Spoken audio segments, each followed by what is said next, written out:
Asante sana Azmina. Kama alivyonitambulisha hapo Azmina hapo awali, mimi naitwa Kevin Michael, ni afisa uwekezaji kutoka katika kampuni ya Africa Pension Fund au APEF. Kwa hiyo mimi leo nitaenda kuongelea kwenye upande wa hisa, lakini katika session zetu hizi tutaingia deep katika products tatu tofauti ambao ni hisa au shares, lakini pia bonds ambazo tunaita hati fungani, lakini pia na mifuko ya uwekezaji wa pamoja. Kwa hiyo kwa leo tutafocus zaidi kwenye hisa, lakini kabla tujaingia kwenye hisa ni vyema tukajua masoko yetu au markets jinsi zinavyofanya kazi. Kwa hiyo tutaangalia tofauti kati ya haya masoko mawili ambayo tunaita primary na secondary markets, ambapo tunaita pia ni masoko ya awali ambayo ni primary market na masoko ya upili ambayo ni secondary market. Kwa hiyo tofauti kuu ni kwamba kwenye soko la awali ambayo ni primary market, mara nyingi ni soko ambalo wawekezaji wanaweza kununua dhamana kama vile hisa na dhamana zingine kwa mara ya kwanza. Kwa hiyo wanakuwa wananunua moja kwa moja kutoka kwa kampuni au kwa serikali. Lakini kwenye upande wa soko la pili ambao ni secondary market, ni soko ambapo wawekezaji wanaweza kununua hizi dhamana kutoka kwa wawekezaji wengine. Kwa hiyo kwenye soko la upili au secondary market, dhamana zinakuwa tayari zishawahi kuuzwa kwenye primary market au kwenye soko la awali, ila baada ya hapo sasa zikishaorodheshwa kwenye soko la hisa, wawekezaji wanaweza kuuziana wenyewe kwa wenyewe hizi dhamana katika soko la hisa kama vile soko la hisa la Dar es Salaam. Kwa hiyo tukitoa tu mfano ambao uko practical zaidi, mara nyingi katika upande wa hisa, hisa inatokea pale ambapo kampuni inataka kukusanya mitaji. Kwa hiyo tunasema kwamba hisa ni sehemu ya umiliki wa kampuni. Kampuni inapotaka kukusanya mitaji inaweza ikachukua either mkopo au ikauza sehemu ya uwekezaji wake. Kwa hiyo kampuni ikiamua kuuza sehemu ya uwekezaji wake kwa public au kwa wawekezaji, inafanya kitu kinaitwa IPO, na mara nyingi sasa uwekezaji huo unahama au umiliki unahama kutoka kwa wale wamiliki ambao ni private ambao wanamiliki kampuni au waanzishaji wa hiyo kampuni, unahama kwenda kwa public ambao ni wamiliki umma, wawekezaji ambao wapo katika umma. Kwa hiyo tukiangalia katika mchoro pale, kampuni ikitaka ku raise capital au kukusanya mitaji katika soko la hisa au kupitia kwa umma, ina issue sehemu ya umiliki wa kampuni ambayo inaweza kuwa kuanzia 25%. Then sasa wamiliki wa hiyo wa wawekezaji wanaweza kusubscribe au kununua shares za hizo kampuni, na hii inatokea mara nyingi sasa kwenye primary market kupitia kitu kinaitwa IPO. Kwa mara nyingi kampuni inakuwa inatangaza kwamba tunauza hisa fulani, na watu wanakuwa wana subscribe, wananunua hizo hisa za kampuni. In exchange wanapata hisa ambazo zinakuwa zina represent umiliki wake katika kampuni. Kwa hiyo ndio tunaita ni primary market au soko la awali. Lakini kwenye soko la secondary market au soko la upili, ni kwamba sasa zile hisa zikishanunuliwa kutoka kwa kampuni zinakuwa sasa chini ya wawekezaji kadhaa. Kwa hiyo wawekezaji na wenyewe sasa wanaanza kuuziana wenyewe kwa wenyewe. Kwa hiyo zile hisa zinaenda kuorodheshwa au kuwa listed kwenye soko la hisa stock exchange, ambayo kwa kesi ya Tanzania soko letu la hisa inaitwa DSE, Dar es Salaam Stock Exchange, ambapo sasa kwenye soko la hisa Dar es Salaam zile hisa zikishaenda kuorodheshwa zinasababisha sasa wawekezaji waweze kuuziana wenyewe kwa wenyewe. Kwa hiyo unaweza kuona pale kwenye mchoro kama kuna investor A, kuna investor B, wanaweza kubadilishana uwekezaji, wanaweza kubadilishana hizi hisa, wanaweza kubadilishana umiliki kutoka kwa mwekezaji mmoja kwenda kwa mwekezaji mwingine. Kwa hiyo kinachotokea ni kwamba kila kampuni ambayo unaiona kwenye soko la hisa tayari ishawahi kufanya IPO au ishauzaga hisa kipindi fulani au mwaka fulani. Kwa hiyo soko letu la hisa la makampuni 28, ambapo katika makampuni 28, makampuni 22 ni ya hapa hapa Tanzania, ikiwa makampuni 6 ni makampuni ambayo yapo Kenya, yameorodheshwa katika soko la hisa la Nairobi, lakini pia yanapatikana katika soko la hisa la Dar es Salaam.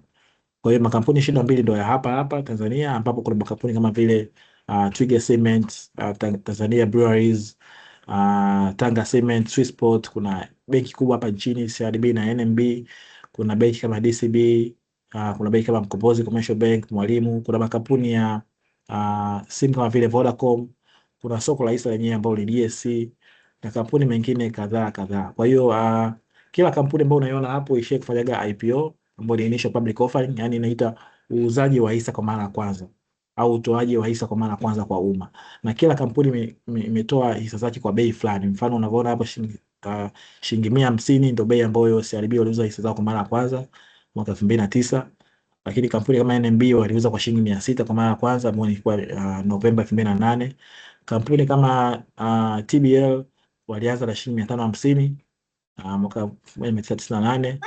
Kwa hiyo na kuendelea, lakini kampuni ya kwanza kufanya IPO au kuingia katika soko la hisa Dar es Salaam ilikuwa ni kampuni ya TOL, Tanzania Oxygen Limited, ambayo ilifanyika mwaka 1998 kwa bei ya shilingi 500.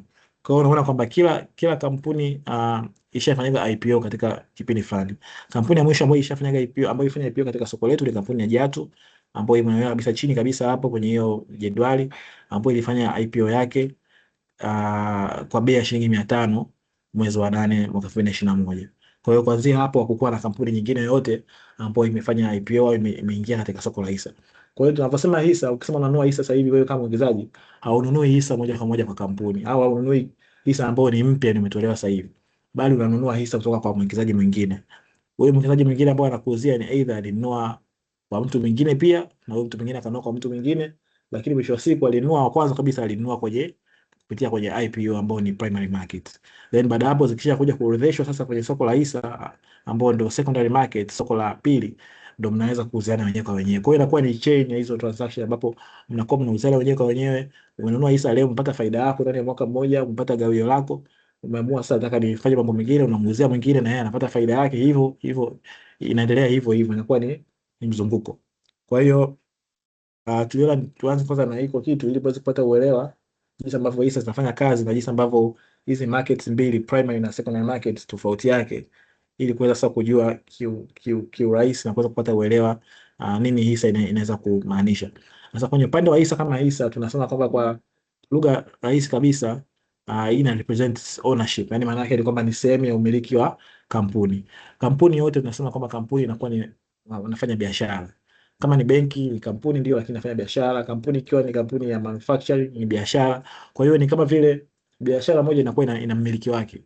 Wewe kama umefungua kampuni yako au umefungua duka, umefungua kampuni labda ya kuuza simenti, au umefungua microfinance, umefungua benki, wewe maana yake unakuwa ni mmiliki wa kwanza. Wewe unakuwa ndo shareholder.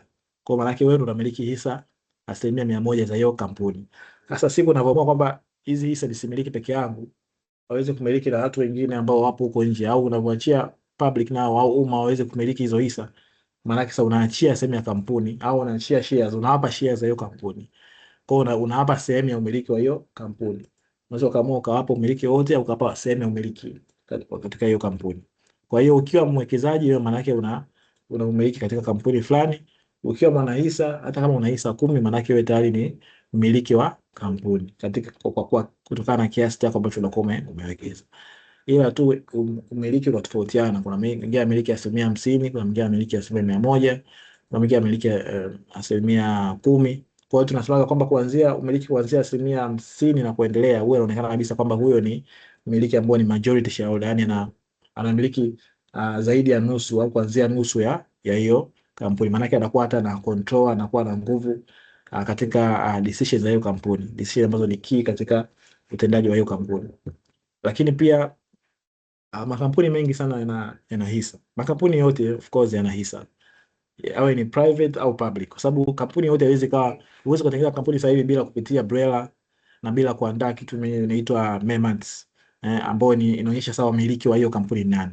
Kwa hiyo sasa kuna makampuni yote yana wamiliki na yana shareholders, lakini tofauti ni kwamba kuna makampuni ambayo yako public, yani maana yake kwamba kwenye zile shares walizonazo wameamua sasa baadhi ya hizo shares ziende kwa wawekezaji wengine.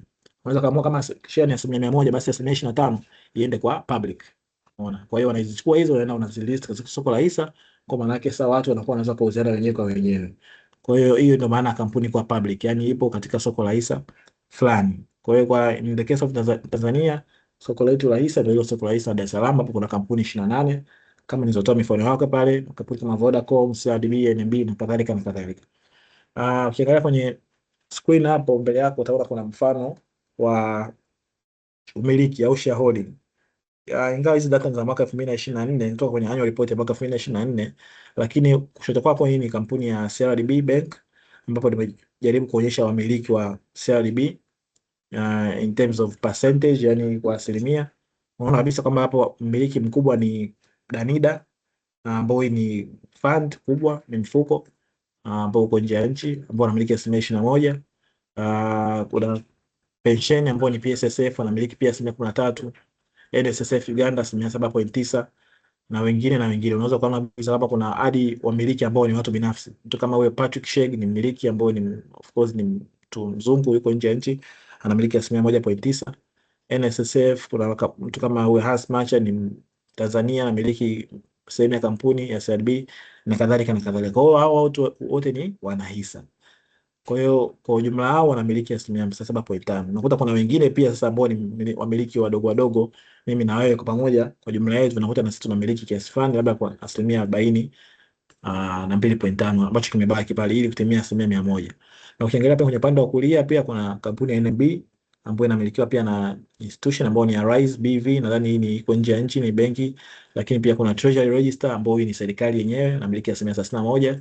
Ndio maana unaona NMB pia wao wanatoa magawio kwa serikali kila mwaka.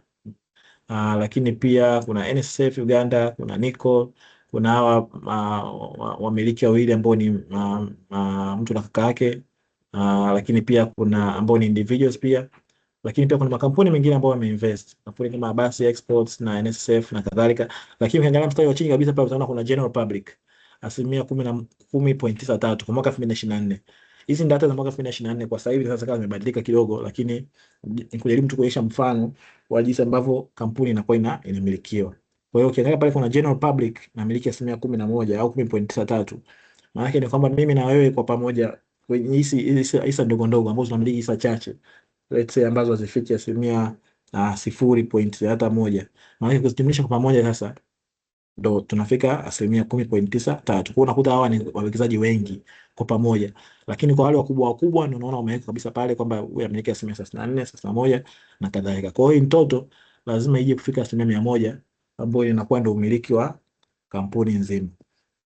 Kwa hiyo tukiangalia pia kwenye upande wa soko la hisa au stock exchange, kama nilivyoelezea pale awali, hii ni market au ni sehemu nasema ni sehemu ambapo wawekezaji wanakutana kuweza kununua na kuuza dhamana mbalimbali au securities kama vile hisa ambazo ndio shares, lakini pamoja na bonds ambazo ni hati fungani. Kwa Tanzania soko la hisa Dar es Salaam Stock Exchange ndilo ambalo linawezesha wawekezaji waweze kununua na kuuziana hisa za makampuni ambayo yako katika soko lile la hisa. Kwa hiyo na sheria katika kununua soko la hisa Dar es Salaam, kununua hisa ni kwamba lazima upitie kwa wakala wa soko la hisa. Hauwezi kaenda moja kwa moja kwa management au kwa wafanyakazi wa DSC ukawaambia nataka kununua hisa. Watakwambia uweze kupitia kwa wakala au kwa broker. Kwa hiyo mabroker ndio ambao wamepewa leseni ya kuwa act kama agents wa soko la hisa ili kuweza kuwawezesha wawekezaji waweze kununua na kuuziana hizi hisa za makampuni. Kwa hiyo unaona hapo kama DSC ndio soko la hisa lenyewe limekaa katikati, lakini pia kuna investor A na investor B na wengine C, D, E ambao wanapitia kupitia kwa broker, ambapo broker sasa ndio anaweza kuunganisha kupitia yeye pamoja na mwekezaji mwingine, soko la hisa likiwa hapo katikati. Kwa hiyo ndio jinsi ambavyo uwekezaji unafanya kwenye hisa. Soko la hisa inakuwa katikati pale, ambao ni kiunganishi kati ya mwekezaji A na mwekezaji B. Lakini pia kati ya mwekezaji A na DSC kuna broker katikati. Na kati ya mwekezaji B na DSC kuna broker katikati. Kwa hiyo broker ni kiunganishi kati yako wewe na soko la hisa. Lakini soko la hisa pia ni kiunganishi kati yako mwekezaji wa kwanza na mwekezaji wa pili, kwa sababu inawezesha muweze kubadilishana hizi dhamana au muweze kuuziana hizi dhamana ambazo mfano wake ni kama vile hisa. Au mwingine anaweza kujiuliza kwa nini ninunue hisa au ni nini faida ya kununua hisa za makampuni? Kwa nini isiende kwenye dhamana zingine? Kwa nini isiende kwenye uwekezaji wa aina nyingine, viwanja na kadhalika na kadhalika? Kwa hiyo upande wa hisa, faida ya kwanza kabisa ambayo ni ya muhimu tunaita ni capital appreciation, ambayo yenyewe tunaita ni ukuaji wa thamani.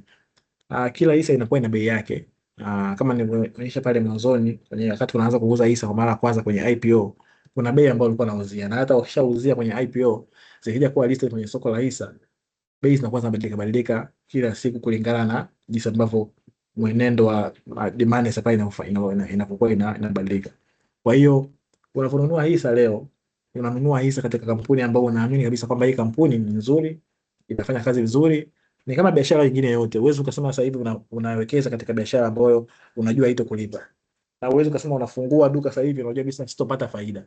Kwa hiyo unaponunua hisa is the same thing, ni kwamba unabidi uwekeze katika kampuni ambayo unajua kabisa kwamba hii kampuni mimi naiamini itakuja kupata faida, au ni biashara ambayo mimi naielewa na najua kabisa kwamba mimi hii biashara naamini itakuja kupata faida na itakuja kunilipa.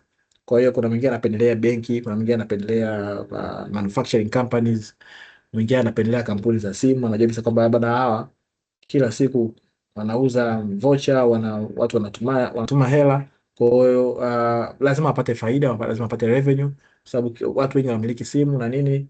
Kwa hiyo watapata faida na mwisho wa siku nitakuja kupata faida mimi kama mwekezaji. Kwa hiyo kila mtu ana interest yake. Mwingine anaangalia mabenki, sababu anajua labda mabenki ndio wanafanya biashara kubwa, kila mtu anaweka hela huko, mara mingi anapitia huko. Kwa hiyo kila mtu anakuwa na interest yake.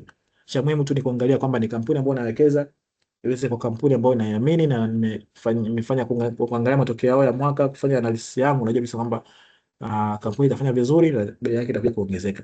Kwa hiyo sasa bei inapokuja kupanda, inapokuja kuongezeka na wewe ulinunua kwa bei ambayo ni ya chini, maana yake unakuwa unafaidi ile ukuaji wa thamani.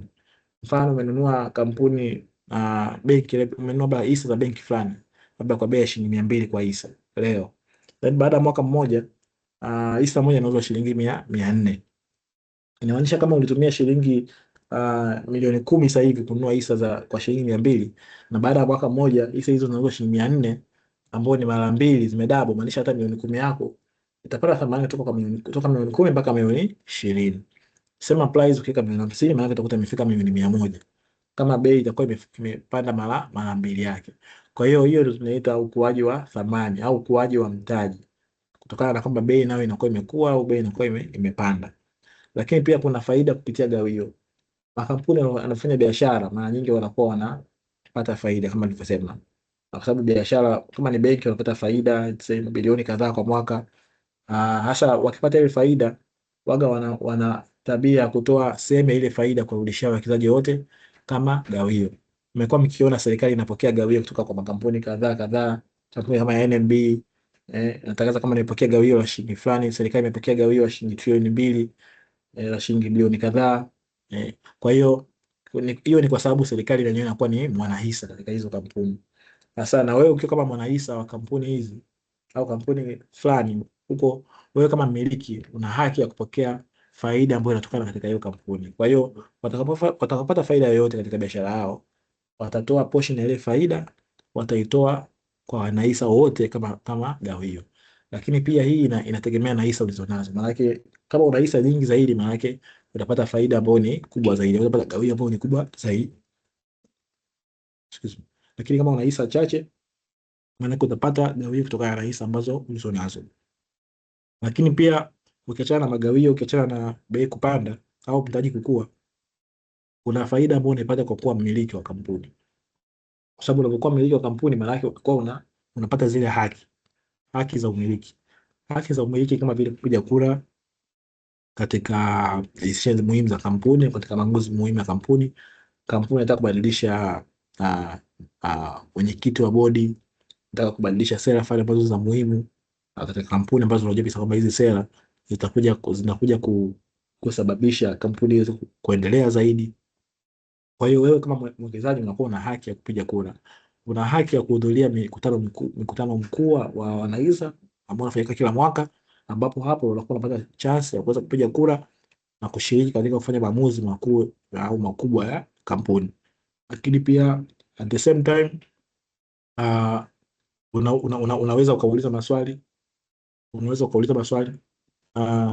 na kuweza kujibiwa na kujua kwamba kampuni inafanyaje, inatendaje kazi, na kuweza kuquestion kwa wale management au viongozi wa kampuni pale ambapo unaona kabisa kwamba hapa wanapofanya labda sivyo, au wanataka baadhi ya sera ziweze kubadilishwa ili kampuni iweze kwenda vizuri. Kwa hiyo kama mmiliki wa kampuni, wewe kama mwekezaji, hata kama ni mdogo au hata kama ni mkubwa, hata kama una ile control, una haki ya kuweza kuuliza maswali na kujibiwa, na una haki ya kuweza kupiga kura, na una haki ya kuweza kuongeza uwekezaji wako ufikie point ambapo sasa nitakuwa na nguvu zaidi au na sei kubwa zaidi katika biashara ya hii kampuni. Lakini pia kuna upande wa liquidity ambayo ni faida nyingine ambayo inaitwa ukwasi. Hii ni ile kwamba hizi hisa unanunua unaweza ukaziuza muda wote. Unaona? Ziko very liquid. Unaweza kununua hisa sasa hivi ukaiuza baada ya siku 3, ukaiuza baada ya wiki moja, ukauza baada ya wiki mbili, siku zote wanunuaji wanakuwa wapo, wauzaji wanakuwa hapo. Kwa hiyo ndio maana soko la hisa ya Dar es Salaam, ndio maana soko la hisa yani liko pale kuweza kukupa ile liquidity, kuweza kuhakikisha kwamba ukitaka kuexit sasa hivi, ukitaka kuuza hisa zako, unaweza ukauza ukamuuzia mtu mwingine na kuweza kulipwa thamani ya hisa zako kutokana na bei ya siku hiyo au kutokana na bei ya muda huo. Kwa hiyo ukilinganisha na dhamana zingine, ukilinganisha na uwekezaji mwingine kama vile viwanja, ambao mfano ukinunua kiwanja unaweza ukawa unafaidika, ndio inapata thamani, lakini ikafika muda labda kutaka kuuza ikakuchukua muda mrefu, unatafuta madalali waweze kuzunguka kufanya vitu kama hivyo, mwisho wa siku unaweza kujikuta kwamba unauza let's say kwa maybe kama una haraka kuuza kwa hasara au kusipate mteja kabisa. Lakini kwenye hisa unaingia tu kwenye application yako, unaweka tu order yako, broker anaiona pale na connected na brokers wengine. Tokea buyer amejitokeza au mmoja amejitokeza, hapo hapo ina match, na ndani ya siku 3 za kazi unakuwa na uwezo wa kupata hela yako na ukaendelea na mambo mengine. Kwa hiyo pia ni faida ambayo inakuwezesha wewe kuweza kuwa very flexible katika uwekezaji wako. Lakini pia nilitoa mfano hapo kwenye screen wa jinsi ambavyo bei zinaweza kupanda au jinsi ambavyo unaweza kupata faida. Hizi pia ni data za mwaka 2025 kuanzia Januari mpaka June. Imeashumu ulinunua hisa kuanzia tarehe 2 Januari 2025 mpaka tarehe 26 Januari 2025, labda ukaja kuziuza muda huo. Kwa hiyo utaona kabisa kwamba hapa hizo zenye rangi za kijani ni bei inakuwa imepanda, kwa hiyo ni faida. Lakini hizo zenye rangi ya nyekundu maana yake ni bei imeshuka, maana yake ni hasara. Kwenye hisa kuna kupanda na kushuka, unaweza kupata faida au unaweza kupata hasara. Hizo ambazo ni za rangi nyeusi sifuri, maana yake ni kwamba bei haikumove kabisa katika kipindi hiko, kwa hiyo thamani ya mtaji wako ilibaki vile vile. Kwa hiyo unaona kabisa kwamba katika kipindi hiko cha miezi 6 kampuni kama Mkombozi Commercial Bank iliweza kupanda kwa 92%, kuanzia bei ya shilingi 540 mpaka bei ya shilingi 1040. Inamaanisha kwamba kama uliwekeza katika kipindi hiko shilingi let's say 10,000 kwa bei ya shilingi ya milioni 5 na laki 4, inamaanisha kwamba baada ya hiyo miezi 6 thamani ya mtaji wako ilikuwa imefikia shilingi milioni 10 na laki 4, ambapo ulikuwa unapata faida ya milioni 5, ambapo ni almost mara mbili ya uwekezaji wako. Hiyo ni ndani ya miezi 6. Lakini kampuni kama Afriprice kwenda kwa 58%, Maendeleo Bank 58%, Nico 43% na kadhalika na kadhalika. Lakini pia kuna makampuni ambayo yaliweza kushuka bei, kampuni kama TCC kwa 2% mpaka kampuni ya Vodacom ambayo ilishuka kwa 36%. Kwa hiyo inategemea na kampuni ambayo unakuwa umewekeza. Kama umewekeza katika kampuni ambayo ni nzuri na iamini na ikaweza kufanya vizuri, utendaji wake wa kazi ukawa mzuri, kupata faida katika biashara na ikaja kuwa reflected katika bei ya hisa, soko la hisa, basi ultimately utakuja kukuta kwamba uwekezaji wako utakuwa umekua na utakuwa umepata faida katika uwekezaji wako. Lakini pia ukiachana sasa na ukuaji wa thamani, hiyo ni sehemu ya kwanza, lakini kuna sehemu ya pili pia ya kupata faida katika kampuni. Kama nilivyosema pale mwanzoni, makampuni waga wana mtindo wa kutoa magawio kutoka kwenye faida ambayo wanakuwa wanaipata. Makampuni wanakuwa na sera mbalimbali. Mfano CRDB waga na sera kutoa 35% ya faida ambayo wanaipata. Kwa akipata bilioni 1 inamaanisha milioni 350 ataitoa kwa wawekezaji kama gawio. Kampuni kama NMB wanatoa 33%. Kama akipata shilingi milioni 100, basi milioni 33 ataitoa kama gawio kwa wawekezaji wote. Kwa hiyo utapata gawio kutokana na hisa ulizonazo. Kwa kama akitoa milioni 33, kama unamiliki 50% au nusu ya NMB, maana yake utapata milioni 10 na nusu ya milioni 33. Kwa milioni 100 utapata kiasi chake hivyo hivyo. Kwa hiyo tukiangalia hapo mfano kama ukiangalia kwenye jedwali ambayo inaonyesha magawio yaliyotolewa mpaka mwaka 2024, ukiangalia hisa kama kampuni kama Mkombozi Bank. Mkombozi Bank mwaka 2024 ilitoa gawio ya shilingi 92.4 kwa hisa.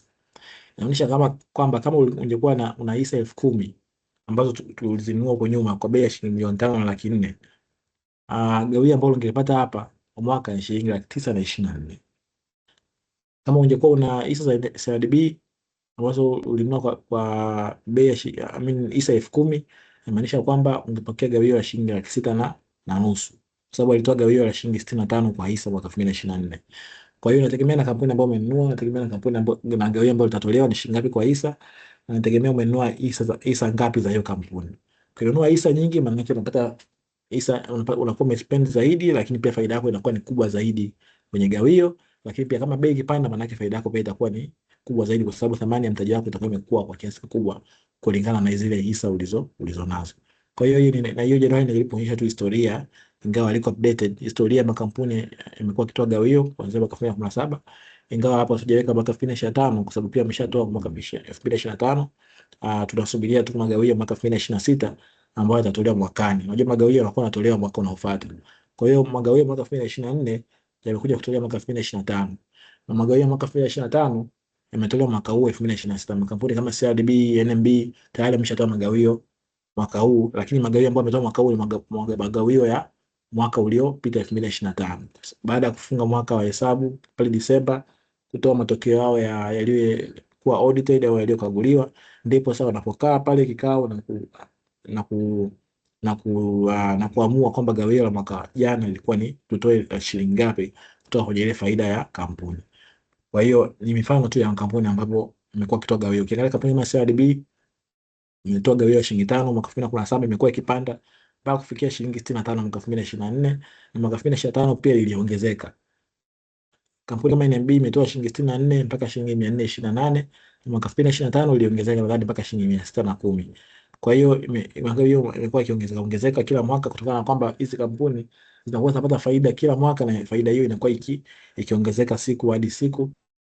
Inazidi kuwa efficient, jinsi ambavyo wanazidi kuwa bunifu katika biashara yao, na jinsi ambavyo wanazidi kupata wateja, na jinsi ambavyo faida inazidi kuwa kubwa, na hatimaye faida ambayo mnapata kama wawekezaji inazidi kuongezeka. Lakini pia kwenye upande sasa wa mtu atauliza ni nawezaje kununua hisa. Kwenye kununua hisa ni rahisi sana. Zamani ilikuwa ni inabidi ujaze fomu, ufike ofisini, ufungue account, uje na passport na vitambulisho na nini. Lakini kwa sasa hivi ni rahisi sana kwa sababu kuna application ambayo inaitwa DSC Hisa Kiganjani.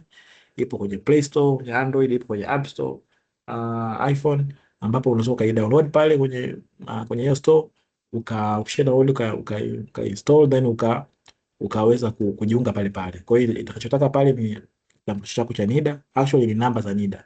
Kwa hiyo utaweka namba za NIDA pale, itakuuliza maswali kadhaa ambayo utaconfirm, utaweka details zako pale ambazo ni namba za simu na email na address na vitu kama hivyo, taarifa za benki. Then baada ya hapo itakufungulia, utachagua broker, ambapo broker utachagua broker ambaye ni Africa Pension Fund, kama mawakala wa soko la hisa, and then itakufungulia account moja kwa moja.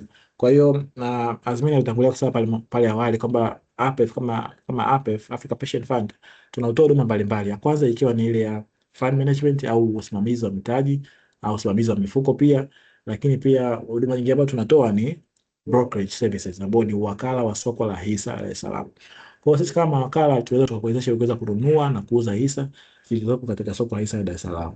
Njia ziko nyingi ili kufika ofisini, lakini njia ambayo rahisi zaidi hapo ulipo, unaweza download application, ukachagua pale kwenye mabroker, itakuja list ya brokers wengi, utachagua Africa Pension Fund. Kwa hiyo automatically sisi tutakuona kwenye mifumo yetu hapa, tutaweza kuonboard na kuweza kuwa mteja wetu, na muda wote utakapotaka kununua hisa, kuuza hisa, kuongeza, kuomba ushauri, tutatoa ushauri bure pia. Unaweza kutupigia simu tukakushauri katika kampuni ipi ambayo inafanya vizuri kutokana na malengo yako wewe.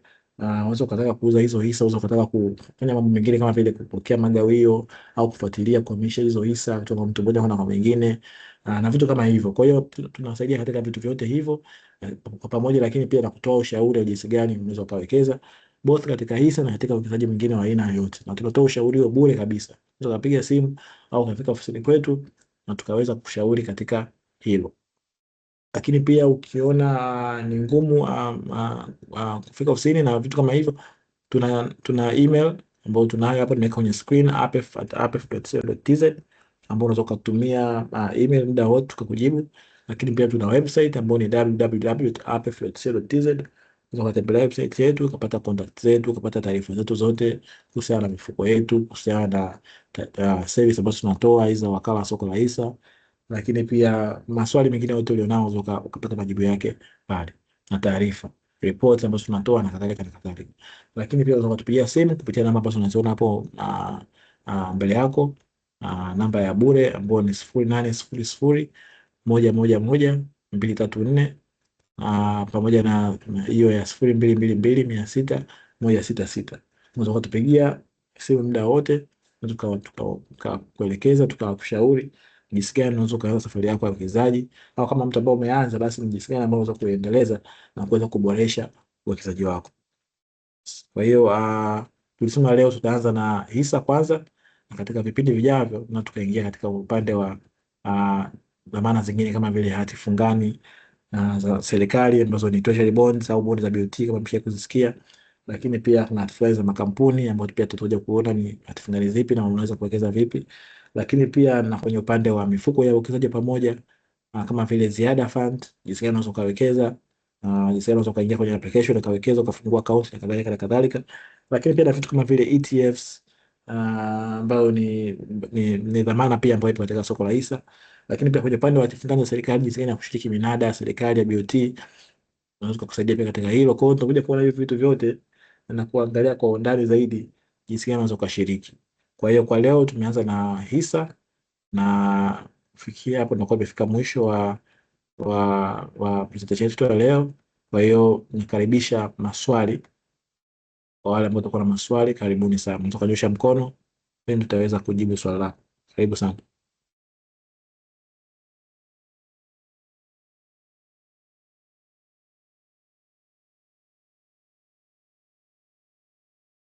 Samahani Mr. Kelvin, kuna swali kwenye meeting chat.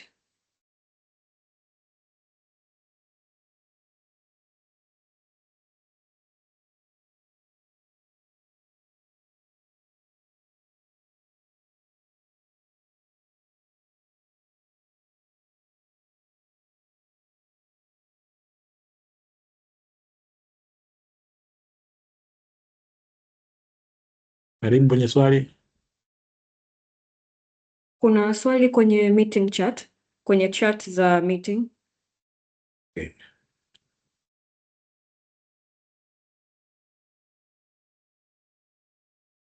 Okay, naona swali hapa kutoka kwa Yusuf Salum anauliza kuacha ziada fund kuna mfuko mwingine wa uwekezaji pia, kama nilianza kuwekeza mwezi wa 6 nitapata gawio mwezi wa 12 au ndo mpaka miezi 12 ipite? Okay, sawa. Kwenye upande wa mifuko ya pamoja, mifuko ya pamoja iko mingi ya uwekezaji. Ukiangalia kwenye soko zima iko mingi na ipo ya mifuko mbalimbali. Kuna mifuko ambayo ni money markets, ambayo ni mifuko ambayo inawekeza katika dhamana ambazo ni low risk, lakini pia kuna mifuko mingine ambayo ni balanced, ambayo inawekeza katika dhamana mbalimbali ikiwemo hisa za makampuni ambayo kidogo inakuwa ina risk kubwa, lakini pia kuna mifuko ambayo inawekeza katika dola na kadhalika na kadhalika.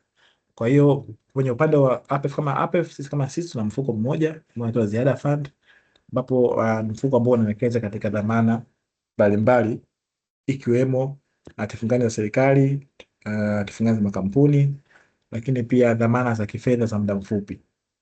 Kwa hiyo mfuko huu hauwekezi katika hisa kabisa, ni mfuko ambao unawekeza katika low risk investments ambazo ni dhamana ambazo zina vitarishi vidogo sana, dhamana ambazo ni salama. Kwa hiyo mfuko wetu una utofauti kidogo ukilinganisha na mifuko mingine, kwa sababu ukiachana na kuwekeza na kupata ile faida ambayo tunatoa ni 13% kwa mwaka, una uwezo pia wa kupata na bima ya maisha, unakuwa covered in terms of bima ya maisha.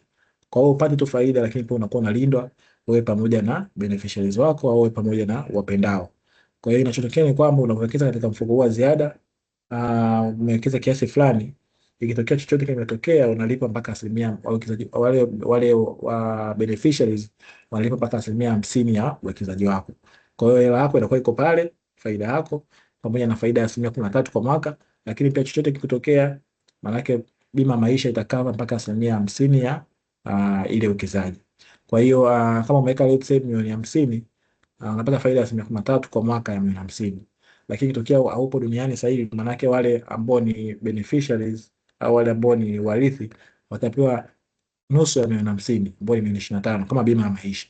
Lakini pia milioni 50 pale itakuwepo ambao ni mtaji wako pamoja na faida yake ya 13% kwa mwaka.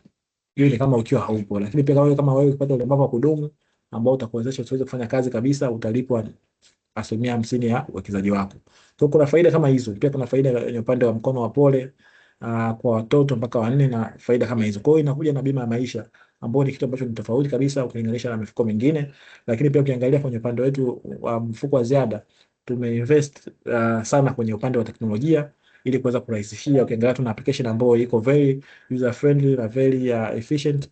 Nataka kuweza kuwekeza, unaweza kaingia tu pale ukaona kila kitu, ikawa na monitor uwekezaji wako wote, na kuweza kujua kufungua account pale pale, kununua vipande, kuuza vipande na kuweza kufuatilia uwekezaji wako muda wowote. Kwa hiyo hiko ni kitu pia ambacho tunatofautisha mifuko mingine. Ukiangalia kama application yetu iko ni application ambayo iko bora sana na ina teknolojia ambayo ni ya juu sana ambayo imezingatiwa ili kuweza kuhakikisha kwamba wewe kama mwekezaji unaweza kusolve investment problem zako au shida zako katika investment sehemu moja na kwa haraka zaidi. Lakini pia umeuliza kama ukianza kuwekeza mwezi wa sita, nadhani utakuwa ulikuwa unamaanisha kwenye upande wa hisa.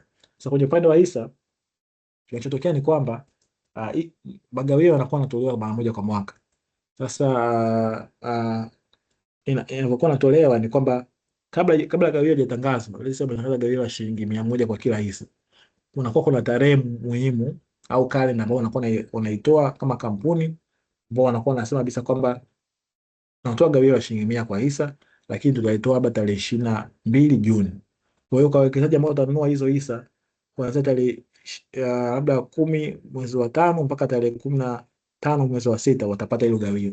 Lakini kuanzia tarehe 17 mwezi wa 6 mpaka tarehe 22 hawatopata gawio. Watanunua ndio, ingawa tujatoa gawio, lakini hawatohesabiwa kwenye kitabu cha watu ambao watapokea ile gawio. Kwa hiyo wanakuwa wana kama vile cut off date au siku ya kufunga ile register wa wanahisa. Kwa hiyo ni kuzingatia tu ile kalenda ya kampuni na kujua kabisa kwamba hii ndio siku ya mwisho ya kupokea ya mimi kununua hisa ili niweze kupokea gawio. Kwa hiyo ni taarifa ambazo tunakuwa tunazitoa, tunazifuatilia na hapa tunazitangaza kwa wanahisa wote ili waweze kupitwa na fursa hizi za kupokea gawio. Kwa hiyo ni kufuatilia tu hizo tarehe na kuweza kujua ni hisa ambao wananunua wanatoa gawio tarehe gani na gawio la kiasi gani. Kuna wawekezaji ambao wananunua gawio hisa leo na wanapata gawio baada ya siku 10 au siku 5. Yaani ananunua siku ya mwisho ambayo ni ndio siku ambayo atakuja kupata gawio likitolewa. Na kuna mwekezaji ambaye ananunua hisa leo, anakuja na user siku 10 kabla ya hisa kutoa gawio na bado anapata ile gawio kwa sababu anakuwa tayari ameshahesabiwa kwenye kitabu cha watu ambao watapokea gawio na anaiuza na bado watapokea ile gawio. Maanisha yule atakayenunua atanunua hisa hiyo lakini hatapewa hilo gawio. Kwa hiyo inategemea ni kucheka tu na hizo tarehe na kujua kabisa kama mimi siku fulani nikinunua nitapata gawio au sitapata gawio. Kuna hizo cut off date ambazo wanakuwa wanatangaza kama kampuni. Lakini all in all gawio inakuwa inatolewa mara moja tu kwa mwaka. Except kwa makampuni ambayo yanakuwa makampuni machache ambayo yanakuwa yanatoa gawio mara 2 kwa mwaka, ambayo ni makampuni ambayo mara nyingi yanakuwa yanapata faida kubwa sana, kwa wanakuwa wanatoa na gawio ambayo inaitwa interim dividend, ambayo ni gawio la katikati.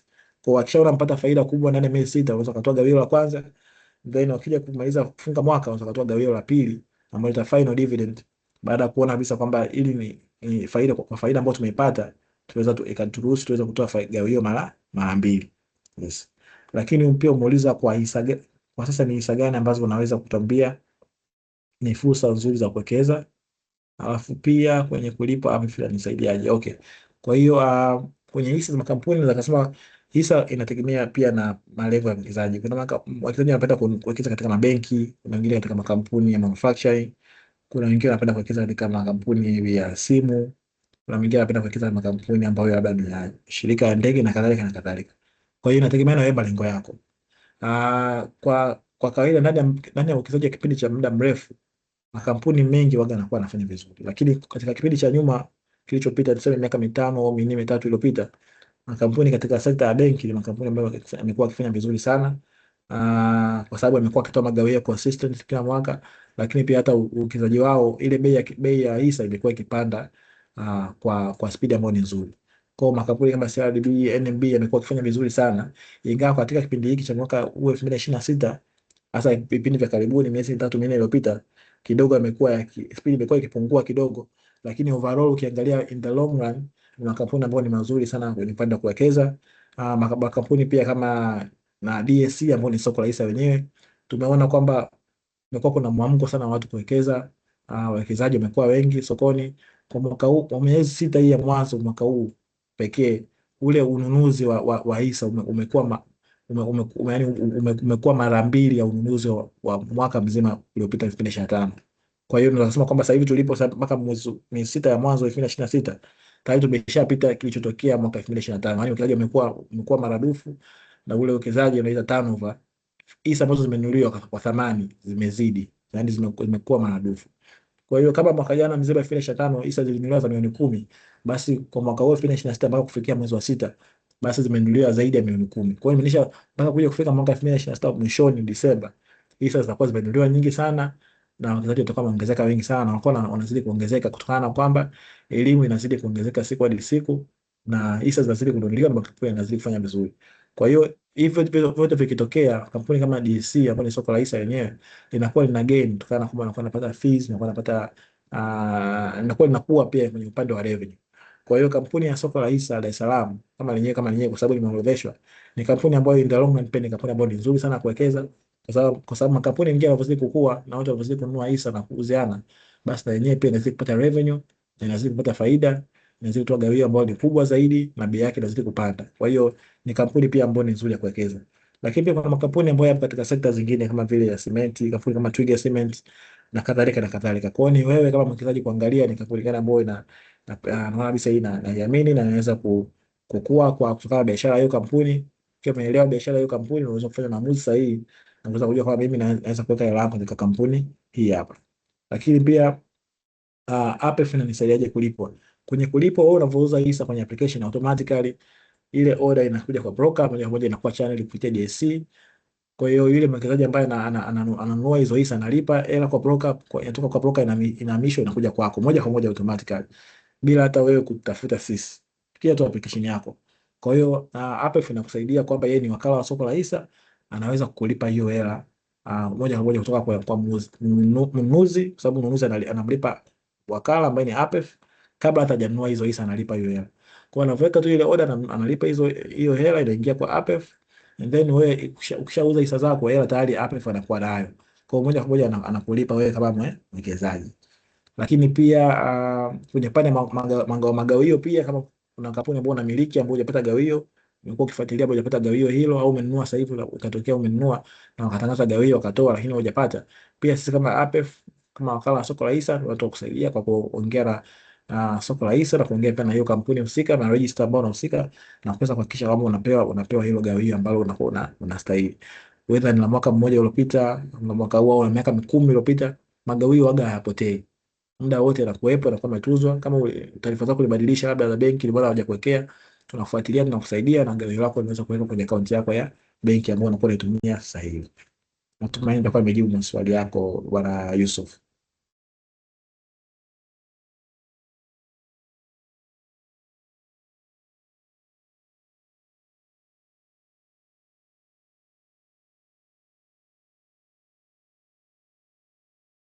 Asante. Kama kutoka kuna mwingine mwenye swali, mkaribishwa.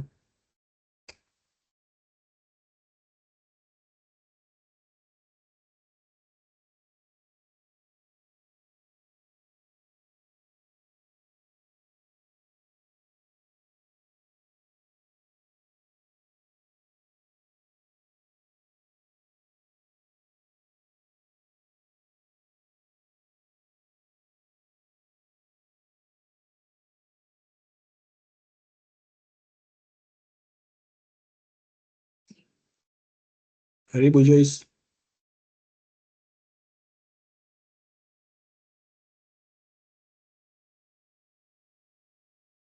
Sorry.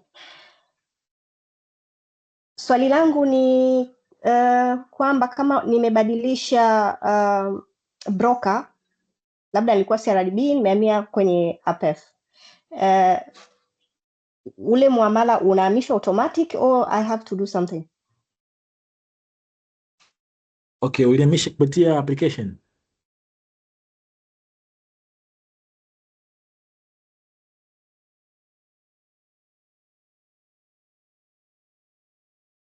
Hello? Hello, nasema hizo hisa kama ulizamisha kupitia application au kwa kujaza form? Application kwa mfano, yani pengine nataka kubadilisha broker.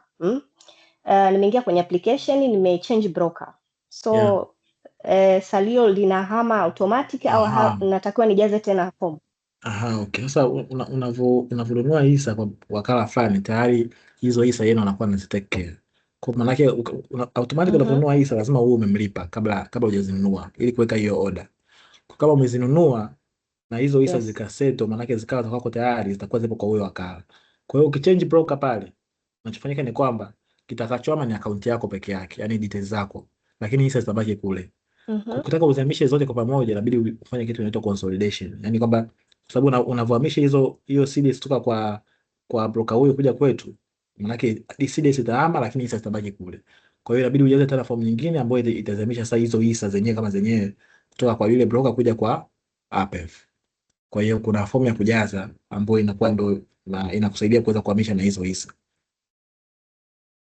Kwa hiyo kwenye application pale kama hujawahi kununua hisa, hapo unaweza kutumia ile option ya change broker na kwa umemaliza. Lakini kama ushawahi kununua hisa, maana yake itahama tu kama account yako kama account yako, lakini haitohama na zile hisa. Sababu hisa zinakuwa zipo chini ya custody au chini ya uangalizi wa yule wakala wa mwanzo. Okay.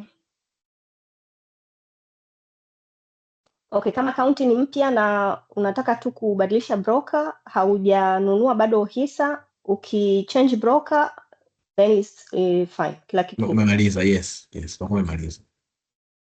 Oh, okay. Sawa. Asante, shukrani. Karibu.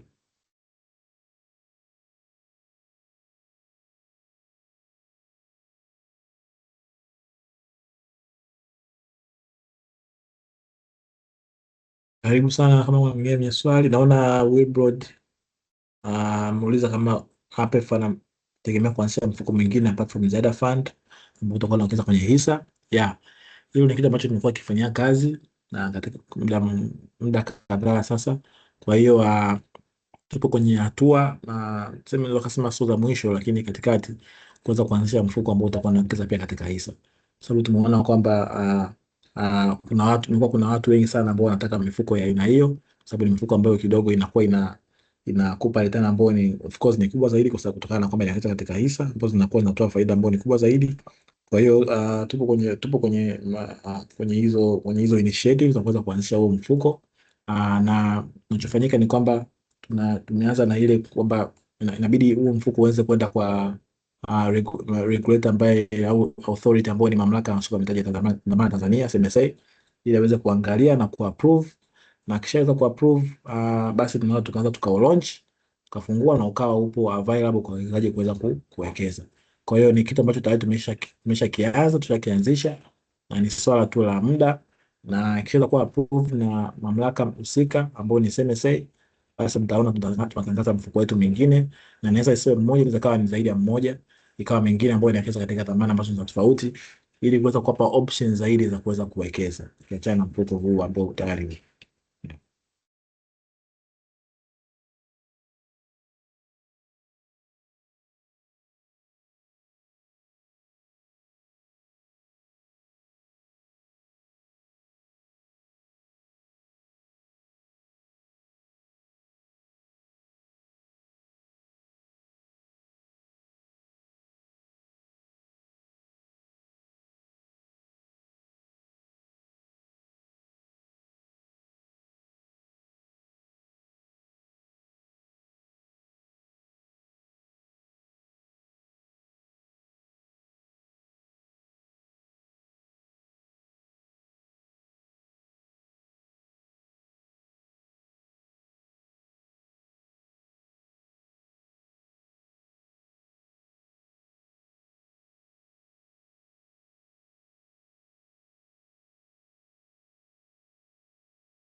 Kama kuna mwingine mwenye swali, karibu.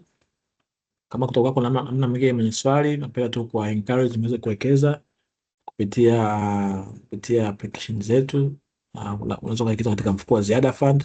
Hatujaongelea leo ndipo, lakini tutakuja kuongelea katika session inayofuata kwa sababu na application yake.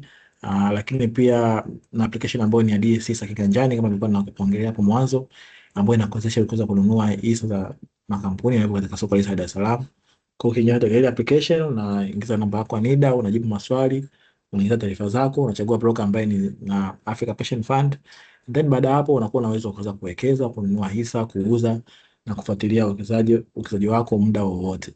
Kwa hiyo application iko open muda wote, ingawa soko la hisa linakuwa linafungwa saa 10 kila siku jioni na nafungua siku za kazi peke yake, lakini hata ikiwa ni weekend unaweza kufuatilia uwekezaji wako, kaona kwamba nina hisa ngapi na zinafanyaje kazi na bei ambayo imefungia katika siku ya mwisho ya kazi.